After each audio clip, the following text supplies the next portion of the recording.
વિશે શીખવાનું છે? ઝાડ અને છોડ. હા, આ શું છે? ઈ તમે બધા ઊભા છો, તમારી બાજુમાં શું છે? ઈ પાંદડા છે. હા, પાયલે ચાલ્યું. ઈ શું કહેવાય પાયલ? પાંદડા છે. હા, ઈ છોડ કહેવાય. નાના નાના છે ને, એ બધા છોડ કહેવાય. શું કહેવાય ધનુ? શું છે ઈ?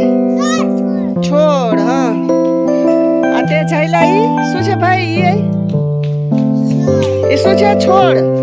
એ બધા છોડ છે. અને ઝાડ કોને કહેવાય? જો આ મોટા, જો આ મોટા છે ને, જો મોટા રહ્યા ને, એ ઝાડ કહેવાય. શું કહેવાય? હા, એટલે ઝાડ અને છોડમાં ખબર પડે ને કોને ઝાડ કહેવાય, કોને છોડ કહેવાય. નાના નાના હોય ને, હા, બારમાસીના હોય, પછી ઓલો આંકડો હોય, એ બધા શું કહેવાય? છોડ કહેવાય. નાના આ તમે બધા ઊભા છો, એ બધા નાના નાના છે ને, તો એ બધા છોડ કહેવાય. ને આ બાજુમાં બે મોટા મોટા છે ને, એ શું કહેવાય? ઝાડવા કહેવાય.